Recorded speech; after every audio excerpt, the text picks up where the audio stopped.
YouTube channel Deepest Tutorial Classes. This is Divya and you are at the right place if you want to know about the science of class 8th. If you like this video then please hit the bell icon and subscribe to my YouTube channel.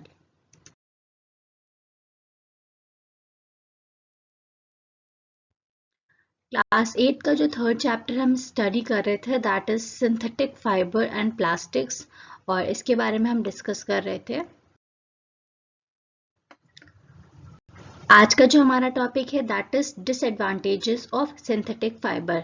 हर चीज का कुछ ना कुछ advantage होता है तो उसका disadvantage भी होता है. सिंथेटिक फाइबर्स के बारे में हमने लास्ट की क्लास में पढ़ा है. एक ओवरव्यू ले लेते हैं.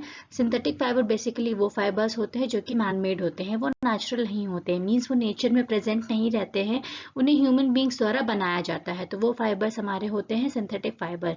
अब इसके क्या क्या डिसएडवांटेज होते हैं. Clothes made from synthetic fibers have extremely small pores which do not allow sweat and air to pass through. Because of this reason, these clothes feel very hot and uncomfortable in summers. इसमें basically इसका यही मतलब है कि जो हमारे synthetic fibre से clothes बने होते हैं उसमें बहुत छोटे छोटे पोर्स होते हैं. इस वजह से जो हमारे बॉडी का स्वेट है वो इजीली पास आउट नहीं हो पाता है और जो एयर है वो भी इजीली पास आउट नहीं हो पाती है. इसी का रीज़न है कि जब ये क्लोथ्स हम पहनते हैं तो हमको बहुत ज़्यादा गर्मी लगती है और बहुत ही अनकंफर्टेबल फील होता है समर्स में. इसीलिए प्रेफर किया जाता है कि समर वेकेशंस में जैसे समर्स होते हैं तो उसमें हमें बेसिकली कॉटन क्लोथ्स ज़्यादा प्रेफर करने चाहिए. The synthetic fibers are hydrophobic, that is, repel moisture or sweat. They do not allow our skin to breathe. Not only they are uncomfortable, but they also have the negative health effect as our body uses the skin to eliminate the toxic through sweat. हमारी जो body है, हमारी body से जो पसीना निकलता है वो एक तरह से टॉक्सिक सब्सटेंसेस होते हैं, अनवांटेड सब्सटेंस जो कि हमारी बॉडी में प्रेजेंट होते हैं और उसी के जो बॉडी की हमारी स्किन होती है उसमें बहुत छोटे छोटे पोर्स होते हैं, वो स्वेट के फॉर्म में बाहर निकलते हैं.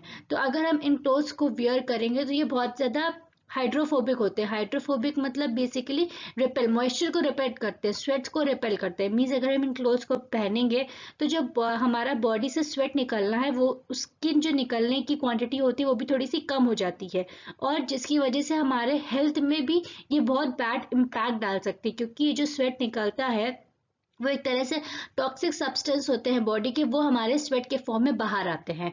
तो अगर वो स्वेट के फॉर्म में बाहर नहीं आएंगे तो ऑब्वियस सी बात है वो हमारी बॉडी में कहीं ना कहीं जो हमारा हेल्थ है उसको कहीं ना कहीं वो डाउन कर देंगे. तो इसलिए भी ये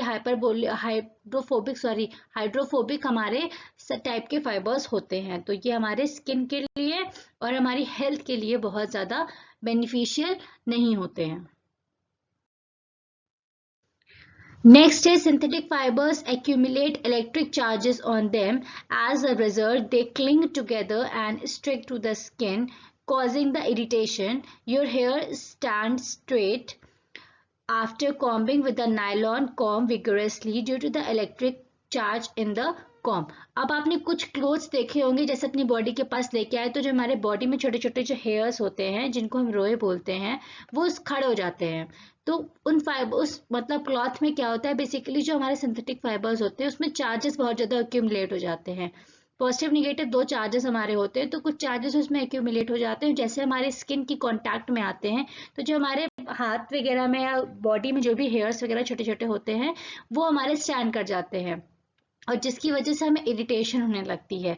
जो कॉम्ब देखा होगा आपने नायलॉन का बना होता है, जब उससे हम अपने बालों को कॉम्ब करते हैं तो हमारे बाल जो है बिल्कुल स्ट्रेट हो जाते हैं. तो ये बेसिकली इसीलिए होता है क्योंकि इसमें बहुत ज़्यादा इलेक्ट्रिक चार्जेस प्रेजेंट होते हैं. Synthetic fibers melt before burning. As a result, the clothes made of such fibers melt and sticks to the skin in case of fire and cause heavy burn. They need careful ironing also. Ironing मतलब इनको अच्छे से press करना चाहिए और synthetic fibres जो होते हैं वो जब बर्न होते हैं तो मेल्ट करने लगते हैं. जैसे हमने कोई कपड़ा सिंथेटिक फाइबर का पहना है और हम लोग किसी आग वाली मतलब प्लेस के पास जाते हैं तो वो इजीली मेल्ट करके हमारे स्किन पे स्टिक कर जाते हैं. तो इसलिए भी ये बहुत ज़्यादा मतलब हमारी बॉडी को भी नुकसान पहुंचा सकते हैं और ये ज़्यादा बेनिफिशियल भी नहीं होते हैं. अब बेसिकली ये हमारा एक तरह से ओवरव्यू हो गया जो अभी तक हमने जितने भी सिंथेटिक फाइबर्स के बारे में पढ़े हैं। रियॉन हो गया, इसको हम आर्टिफिशियल सिल्क भी कहते हैं और वुड पल्प से बना होता है। ये मॉइस्चर को एब्जॉर्व करता है और कंफर्टेबल होता है पहनने में। नायलॉन जो था वो हमारा फर्स्ट सिंथेटिक फाइबर था, मतलब जो बनाया गया था। और ये हमारा बेसिकली कोल, पेट्रोलियम और एयर, पेट्रोकेमिकल हमारे जो इंडस्ट्रीज वगैरह होती हैं वहाँ पे मतलब बेसिकली इनके जो मटेरियल होते हैं उसके थ्रू ये बनाया जाता है। ये बहुत स्ट्रॉन्ग होता है, इलास्टिक होता है, रिंकललेस, इसमें बहुत ज़्यादा सिलवटें नहीं पड़ती हैं, बहुत कम पानी एब्जॉर्व करता है, इसलिए वॉशिंग के लिए बहुत ज़्यादा बेनिफिट अच्छा रहता है, मतलब इजीली वॉश हो सकता है। पॉलिएस्टर जो है वो हमारा मोनोमर से बना होता है जिसको हम ईस्टर भी कहते हैं। ये हमारा मैन्युफैक्चर्ड फ्रॉम पेट्रोलियम से होता है, एक्सट्रीमली स्ट्रॉन्ग होता है, रिंकल रेजिस्टेंस होता है, बहुत ज़्यादा ड्यूरेबल होता है और इसमें भी हमारा वाटर बहुत ज़्यादा रिक्वायर्ड नहीं होता है। इस वजह से इसमें वॉश करने में बहुत ज़्यादा वाटर रिक्वायर्ड नहीं होता है और बहुत ही ईजी होता है वॉश करने में। और हमने आर्किलिक पढ़ा था, लाइट वेट होता है, सॉफ्ट होता है, वॉर्म्स लाइक वूल, मतलब वूल के प्लेस पे भी इसका हम यूज करते हैं। रिंकल रेजिस्टेंस होता है, डज नॉट श्रिंक नहीं करता है, can be died easily in variety of colours. ये हमारा बेसिकली एक तरह से ओवरव्यू हो गया हमने जो भी अभी तक सिंथेटिक फाइबर्स के बारे में पढ़ा है। सो इस वाले स्लाइड से बेसिकली हमारा जो सिंथेटिक फाइबर था उसके बारे में एक्सप्लेनेशन खत्म होता है। अब हम स्टार्ट करते हैं प्लास्टिक। ये जितने भी प्रोडक्ट्स आप देख रहे हैं बेसिकली ये सारे ही किससे बने होते हैं, प्लास्टिक से बने होते हैं। जैसे हमारी डेली लाइफ में टूथब्रश हो गया, बकेट्स हो गया, मग्स हो गया, यूटेंसिल्स हो गया, टॉयज हो गया, कंप्यूटर हो गया, पार्ट्स ऑफ ऑटोमोबाइल हो गया, पेन्स हो गया, ये सारे एग्जांपल्स किसके हैं, प्लास्टिक के हैं। The one plastic which is used by the almost everyone in the world is the polythene. और पॉलिथीन हमारी एक ऐसी प्लास्टिक है जो कि वर्ल्ड वाइड हर जगह इसका यूज होता है। Plastics are also the polymer mainly made from petrochemicals। Basically जो प्लास्टिक होता है वो एक तरह से हमारा पॉलीमर होता है। पॉलीमर हमने स्टार्टिंग में आपको बताया था कि जो कॉम्बिनेशन ऑफ मोनोमर से बनता है वो हमारा पॉलीमर होता है। और बेसिकली ये कहाँ से हमको मतलब मिलता है, पेट्रोकेमिकल से मिलता है, related to the substance obtained from refining and processing of petrol. जो पेट्रोल हमारा ऑब्टेन्ड होता है उसकी जो प्रोसेसिंग और रिफाइनिंग के बाद जो प्रोडक्ट्स हमें मिलते हैं वो बेसिकली हमारे यूज होते हैं इस प्लास्टिक्स को बनाने के लिए। Polythene is use to make the packing bags, toys, buckets. ये सारी चीज मतलब पॉलिथीन जो होती है बेसिकली इन सब चीजों को बनाने, जैसे पैकिंग बैग्स हो गया, कुछ टॉयज वगैरह हो गया, बकेट्स वगैरह हो गया, उसके लिए हार्ड पॉलिथीन वगैरह यूज की जाती है। पीवीसी हमारी एक पॉलिथीन टाइप की मतलब प्लास्टिक है जो कि हमारी soles of the shoes and drain pipes बनाने के लिए यूज की जाती है। मिलामाइन जो होता है ये यूटेंसिल्स बनाने के लिए यूज किए जाते हैं। और जो बैकेलाइट होता है वो प्लास्टिक हमारी इलेक्ट्रिक स्विचेस बोर्ड जो होते हैं वो बनाने के लिए यूज किए जाते हैं। जैसे आपसे पूछा जाए कि कौन सी प्लास्टिक का हम यूज करते हैं यूटेंसिल्स बनाने के लिए, तो मेलामाइन है। और कौन सी प्लास्टिक है जो हमारे घरों में स्विच बोर्ड्स वगैरह लगे होते हैं उसको बनाने के लिए कौन सी प्लास्टिक का यूज किया जाता है, तो वो हमारी बैकेलाइट होती है। प्लास्टिक्स कैन बी हार्ड और सॉफ्ट। प्लास्टिक्स जो हमारी होती है वो दोनों ही फॉर्म में हो सकती है, बहुत हार्ड भी हो सकती है और सॉफ्ट भी हो सकती है। रिजिड भी हो सकती है, फ्लेक्सिबल भी होती है। फ्लेक्सिबल मीन्स इजीली हम उसको किसी भी शेप में मोल्ड अप कर सकते हैं और रिजिड मीन्स टाइट होती है। ओपेक भी हो सकती है, ट्रांसपेरेंट भी। ओपेक आपको पता ही है, वो ऑब्जेक्ट्स जिनके थ्रू आर पार नहीं देखा जा सकता है वो हमारे ओपेक होते हैं। जो ट्रांसपेरेंट होते हैं जिनके हम लाइट इजीली उनसे पास आउट हो जाती है और उनके आर पार हम देख सकते हैं। तो प्लास्टिक जो हमारी होती है बेसिकली ओपेक और ट्रांसपेरेंट दोनों ही हो सकती है। कलर्ड और कलरलेस, ये किसी कलर में भी हो सकती है और ट्रांसपेरेंट भी हो सकती है। They provide a cheapest alternative to metals and glasses. और मेटल्स और ग्लासेस के मतलब तुलना में अगर हम कहें तो एक तरह से जो प्लास्टिक है वो उसके कंपैरेटिवली में थोड़ा चीप भी है और एक better option as a proof होती है। अब हमारी ये कैरेक्टरिस्टिक्स हो गई प्लास्टिक्स की, तो basically they are easy mouldable, that is they can be shaped in the different form. Easily mouldable का मतलब सिंपली यही हुआ कि हम इसे किसी भी फॉर्म में चेंज कर सकते हैं, किसी भी फॉर्म में, किसी भी आकार में, बेसिकली किसी भी शेप में, उसको हम जिस शेप में चाहें उस शेप में हम उसको करके अपने जैसे जिस चीज का हमें रिक्वायरमेंट है उसके अकॉर्डिंग हम सब्सटेंस का फॉर्मेशन कर सकते हैं।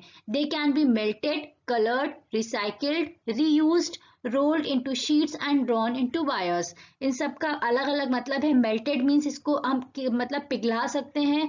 कलर, जैसे मैंने आपको बताया था कि ये हमारे डिफरेंट कलर्स में होती है, तो ये किसी भी कलर में हम इसको कलर कर सकते हैं। रिसाइकिल का मतलब यही हुआ कि जो पॉलिथीन्स वगैरह होती हैं उनको जब थ्रो किया जाता है तो इंडस्ट्रीज वगैरह में इनको ट्रांसफर किया जाता है, वहां से रिसाइकलिंग करके दूसरे प्रोडक्ट्स के फॉर्म में ये बनाए जाते हैं। तो इसी तरीके से इनका रिसाइकलिंग होता है। रीयूज मतलब वापस से यूज किए जाते हैं। रोल किए जा सकते हैं, जैसे प्लास्टिक्स वगैरह के रोल आते हैं, आपका सेलेफिन्स वगैरह हो गई, उनके रोल्स वगैरह आते हैं। और ड्रॉन इनटू वायर्स, इनको वायर्स में भी हम ड्रॉ कर सकते हैं। जैसे आपने प्लास्टिक के वायर्स वगैरह देखे होंगे, जो अंदर उसमें कॉपर का वायर होता है, ऊपर हमारा प्लास्टिक की कोटिंग होती है, तो ये इजिली हमारे प्लास्टिक्स जो होते हैं वो वायर्स में भी ड्रॉ किए जा सकते हैं।